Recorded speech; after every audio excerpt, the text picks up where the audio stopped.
যুদ্ধের ময়দানে আসল রাজত্ব কাদের, কারা সবচেয়ে ভয়ঙ্কর? আধিপত্য কায়েম করতে হলে শক্তিশালী গোয়েন্দা বাহিনী থাকা বাধ্যতামূলক। আর আজ আমরা দেখব সেই ভয়ঙ্কর শক্তির আসল চিত্র। কোন দেশের গোয়েন্দা বাহিনী সব থেকে শক্তিশালী, কারা আছে এক নম্বরে, কোন দেশের গোয়েন্দারা সব থেকে খতরনাক? রাশিয়া, আমেরিকা, ইসরায়েল, চীন, ভারত নাকি ইংল্যান্ড? সব থেকে ভয়ঙ্কর কারা? কে সব থেকে এগিয়ে আছে এবং তারা কিভাবে কাজ করে? আজ আমরা দেখব সেই অন্ধকার দুনিয়ার আসল চিত্র। ভারতের রক কিভাবে শত্রুর ডেরায় ঢুকে নিঃশব্দে অপারেশন চালায়। আমেরিকার সিআইএর ক্ষমতা আসলে কতটা? ইসরায়েলের মোসাদ কিভাবে পৃথিবীর যে কোনো প্রান্তে গিয়ে শত্রুর বুকে কাঁপন ধরায়। আর রাশিয়া এবং ইংল্যান্ডের দুর্দর্শ গুপ্তচর সংস্থাগুলো ঠিক কিভাবে কাজ করে। বন্ধুরা, এই সমস্ত প্রশ্নের উত্তর খুঁজতে চলুন আজ ঢুকে পড়ি পৃথিবীর সবচেয়ে ভয়ঙ্কর এবং শক্তিশালী 5টি গুপ্তচর সংস্থার গুপ্ত মিশন এবং তাদের অন্ধকার দুনিয়ার গভীরে। নমস্কার, আমি গৌতম আছি আপনাদের সাথে। তাহলে চলুন শুরু করা যাক। প্রথমেই বলবো ইংল্যান্ডের সবচেয়ে পুরনো এবং ঐতিহ্যবাহী গুপ্তচর সংস্থা MI6 বা সিক্রেট ইন্টেলিজেন্স সার্ভিস। জেমস বন্ডের সিনেমা দেখে আমরা অনেকেই এই সংস্থাটির কথা শুনেছি, কিন্তু বাস্তবে এদের কাজ সিনেমার অ্যাকশনের চেয়েও অনেক বেশি জটিল এবং বুদ্ধিদীপ্ত। 1909 সালে প্রতিষ্ঠিত এই সংস্থাটি মূলত বিদেশের মাটিতে ইংল্যান্ডের হয়ে অত্যন্ত গোপনে তথ্য সংগ্রহ করে। এদের কাজ করার প্রধান হাতিয়ার হলো হিউম্যান ইন্টেলিজেন্স। এরা পৃথিবীর বিভিন্ন দেশে একেবারে সাধারণ মানুষের ছদ্মবেশে ছড়িয়ে থাকে। একজন MI6 এজেন্ট হয়তো আপনার পাশে বসেই চা খাচ্ছে, বা কোনো অফিসে আপনার কলিগ হয়ে আপনার সাথেই কাজ করছে, অথচ আপনি ঘুণাক্ষরেও টের পাবেন না যে সে একজন স্পাই। এদের টার্গেট মূলত দেশের সরকারি কর্মকর্তা, সেনাপ্রধান বা বিজ্ঞানীদের জীবনের গভীরতম দুর্বলতাগুলো খুঁজে বের করা, তারপর সেই দুর্বলতাকে কাজে লাগিয়ে অত্যন্ত গোপনীয় রাষ্ট্রীয় তথ্য বের করে আনে। সেটা টাকার লোভ দেখিয়ে হোক, কোনো স্ক্যান্ডাল বা অন্য কোনোভাবে ব্ল্যাকমেল করেই হোক। প্রথম ও দ্বিতীয় বিশ্বযুদ্ধ থেকে শুরু করে স্নায়ুযুদ্ধ, প্রতিটি ক্ষেত্রে ইংল্যান্ডকে বড় বড় বিপদ থেকে বাঁচিয়ে আনার পেছনে এই MI6 এজেন্টদের অবদান সবচেয়ে বেশি। এরা কখনোই সরাসরি কোনো আক্রমণ করে না, বরং পর্দার আড়ালে থেকে নীরবে শত্রুর মেরুদণ্ড ভেঙে দিয়ে নিজেদের দেশকে সুরক্ষিত রাখে। এবার আসা যাক সেই দেশের কথায় যাদের গুপ্তচরদের সবচেয়ে বেশি ভয়ঙ্কর, ধূর্ত এবং নির্দয় মনে করা হয়। রাশিয়া। রাশিয়ার পুরনো গুপ্তচর সংস্থা KGB একসময় পুরো দুনিয়া কাঁপিয়ে বেড়াতো। স্নায়ুযুদ্ধের সময় আমেরিকার মতো শক্তিশালী দেশের সবচেয়ে বড় মাথা ব্যথা ছিল এই KGB। বর্তমানে KGB ভেঙে তৈরি হয়েছে SBR বা ফরেন ইন্টেলিজেন্স সার্ভিস এবং FSB। এদের কাজ করার স্টাইল একেবারে আলাদা এবং চরম আগ্রাসী। এরা শুধু তথ্য চুরি করেই শান্ত থাকে না, বরং দেশের সাথে বিশ্বাসঘাতকতা করা শত্রুকে পৃথিবীর যে কোনো প্রান্তে গিয়ে শেষ করে দিতেও বিন্দুমাত্র দ্বিধা করে না। বিষ প্রয়োগ করে বা রহস্যজনক দুর্ঘটনার মাধ্যমে শত্রুকে সরিয়ে দেওয়ার কাজে এরা দুনিয়ায় সবচেয়ে কুখ্যাত। রাশিয়ার গুপ্তচর সংস্থা স্লিপার সেল তৈরিতে সবচেয়ে বেশি পারদর্শী। এরা নিজেদের এজেন্টদের অন্য দেশে পাঠায়, সেখানে তারা সাধারণ মানুষের মতো চাকরি করে, বিয়ে করে, সংসার সাজায় এবং বছরের পর বছর ধরে শান্ত হয়ে অপেক্ষা করে। এদের আসল পরিচয় এদের স্বামী বা স্ত্রীও জানতে পারে না।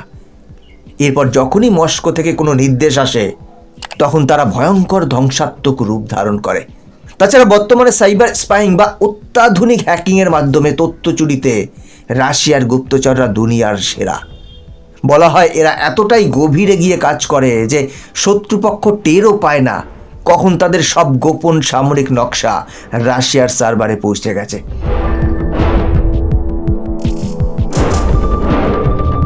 এবারে বলবো বিশ্বের সবচেয়ে শক্তিশালী, আধুনিক এবং ধনী গুপ্তচর সংস্থা হিসেবে পরিচিত আমেরিকার CIA বা সেন্ট্রাল ইন্টেলিজেন্স এজেন্সি। 1947 সালে তৈরি হওয়া এই সংস্থাটির বাজেট এতটাই বিশাল যে পৃথিবীর অনেক উন্নয়নশীল দেশের পুরো 1 বছরের বাজেটের সমান শুধু এদের গুপ্তচর বৃত্তির খরচ। সিআইএ কিভাবে কাজ করে? এরা মূলত অত্যাধুনিক প্রযুক্তি এবং বিপুল অর্থের জোরে পুরো দুনিয়ায় ছড়িয়ে ঘোরায়। নিখুঁত ড্রোন হামলা থেকে শুরু করে স্যাটেলাইট দিয়ে মহাকাশ থেকে নজরদারি, সব কিছুতেই সিআইএ অন্য সবার চেয়ে এক ধাপ এগিয়ে। এরা পৃথিবীর প্রায় প্রতিটি দেশের ভেতরেই নিজেদের বিশাল নেটওয়ার্ক তৈরি করে রেখেছে। এদের প্রধান কাজ হলো আমেরিকার জাতীয় নিরাপত্তার জন্য হুমকি হতে পারে এমন যে কোনো শক্তিকে অঙ্কুরেই ধ্বংস করা। ভয়ঙ্কর সন্ত্রাসী ওসামা বিন লাদেনকে খুঁজে বের করে তাকে শেষ করার পেছনেও সিআইএর গোয়েন্দারাই বছরের পর বছর ধরে সবচেয়ে বড় ভূমিকা পালন করেছিল। এরা শুধু তথ্যই সংগ্রহ করে না, অনেক সময় বিদেশি সরকার ফেলে দেওয়া অন্য দেশের নির্বাচনের প্রভাব ফেলে বা কোনো দেশের রাজনীতিতে পরিবর্তন আনতে পিছপা হয় না। সিআইএর নিজস্ব বিশাল স্পেশাল অপারেশন গ্রুপ আছে, যা বিশ্বের যে কোনো প্রান্তে রাতের অন্ধকারে গিয়ে গোপন অপারেশন চালিয়ে একেবারে হাওয়ায় মিলিয়ে যাওয়ার মতো নিরাপদে ফিরে আসতে পারে।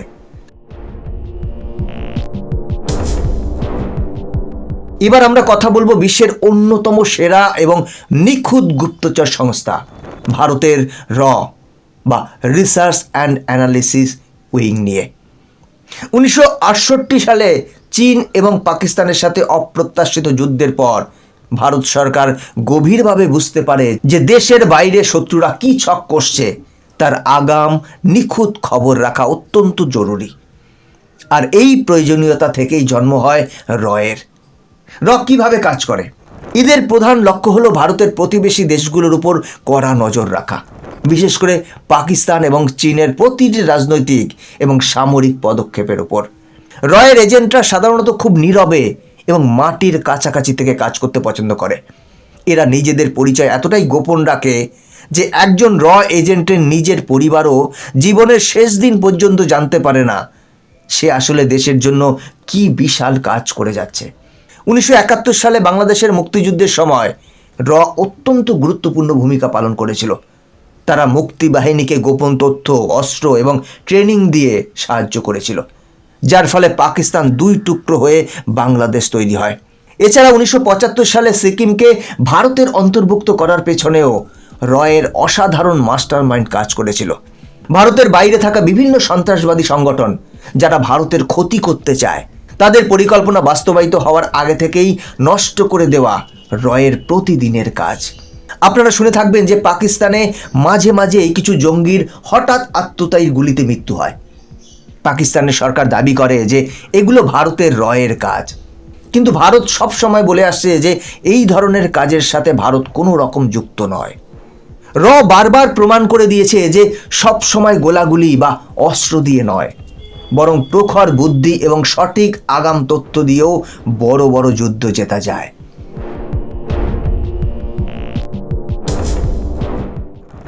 এবার আমাদের তালিকার গুপ্তচর সংস্থাটি সম্পর্কে জানলে আপনার গায়ে রীতিমতো কাঁটা দেবে। এটি হলো ইসরায়েলের গুপ্তচর সংস্থা মোসাদ।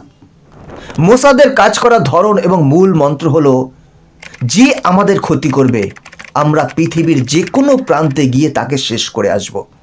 এই সংস্থাটি কাজ করার জন্য আন্তর্জাতিক আইন বা অন্য কোনো দেশের অনুমতির তোয়াক্কা একেবারেই করে না। এদের সবচেয়ে বিখ্যাত অপারেশন ছিল অপারেশন রথ অফ গড। 1972 সালে মিউনিক অলিম্পিকে যখন ফিলিস্তিনি সন্ত্রাসীরা ইসরায়েলি খেলোয়াড়দের নির্মমভাবে হত্যা করে, তখন মোসাদ প্রতিজ্ঞা করেছিল যে তারা এর বদলা নেবে। এরপর মোসাদের এজেন্টরা বছরের পর বছর ধরে ইউরোপের বিভিন্ন দেশে ঘুরে ঘুরে সেই হত্যাকাণ্ডে জড়িত প্রত্যেকটি সন্ত্রাসীকে খুঁজে বের করে এবং নিখুঁতভাবে হত্যা করে। এছাড়াও 60-এর দশকে নাৎসি অপরাধী অ্যাডলফ আইকম্যানকে আর্জেন্টিনার মাটি থেকে কিডন্যাপ করে ইসরায়েলে নিয়ে আসার অপারেশন বিশ্বজুড়ে এক ভয়ঙ্কর পরিচিতি দেয়। মোসাদ তাদের বুদ্ধিমত্তা এবং প্রযুক্তির ব্যবহার তাদের পৃথিবীর সবচেয়ে ভয়ঙ্কর গুপ্তচর সংস্থায় পরিণত করেছে। এরা টার্গেটকে এমনভাবে হত্যা করে যে তা দেখতে একেবারে স্বাভাবিক মৃত্যু বা নিছক দুর্ঘটনা বলে মনে হয়। মোসাদের এজেন্টরা এতটাই পারদর্শী যে শত্রুর দেশের একেবারে ভেতরে ঢুকে তাদের শত্রুকে হত্যা করে বা ধ্বংস করে নিরাপদে ফিরে আসতে পারে। মোসাদের নাম শুনলেই মধ্যপ্রাচ্যের বড় বড় নেতাদের রাতের ঘুম উড়ে যায়। বন্ধুরা, এতক্ষণ তো আমরা পৃথিবীর সেরা 5টি গুপ্তচর সংস্থার অনেক অজানা এবং গোপন কথা জানলাম, কিন্তু আপনাদের মনে নিশ্চয়ই একটি প্রশ্ন জাগছে যে বর্তমান বিশ্বের সবচেয়ে শক্তিশালী চীনের গুপ্তচর সংস্থা নিয়ে কেন কোনো কথা বললাম না। বন্ধুরা, এর পেছনে বড় একটা কারণ লুকিয়ে আছে। চীনের গুপ্তচর সংস্থার নাম হলো MSS বা মিনিস্ট্রি অফ স্টেট সিকিউরিটি। এই সংস্থাটি কিভাবে কাজ করে, তাদের এজেন্ট কারা, এদের বাজেট কত, বা তারা কি ধরনের অপারেশন চালায়, এর কোনো তথ্যই কখনোই বাইরের দুনিয়ায় বের হয় না।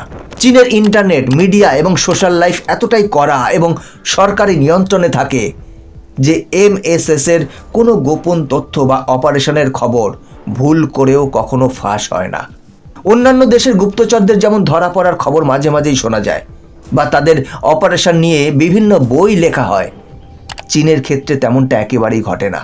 এদের চারপাশে এমন এক অদৃশ্য দেওয়াল রয়েছে যা ভেদ করা প্রায় অসম্ভব।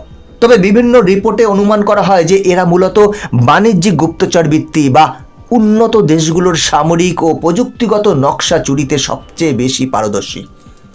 কিন্তু এদের অভ্যন্তরীণ আসল গঠন এবং এদের মূল শক্তি কতটা, তা আজও বাইরের দুনিয়ার কাছে এক বিরাট রহস্য হয়েই রয়ে গেছে।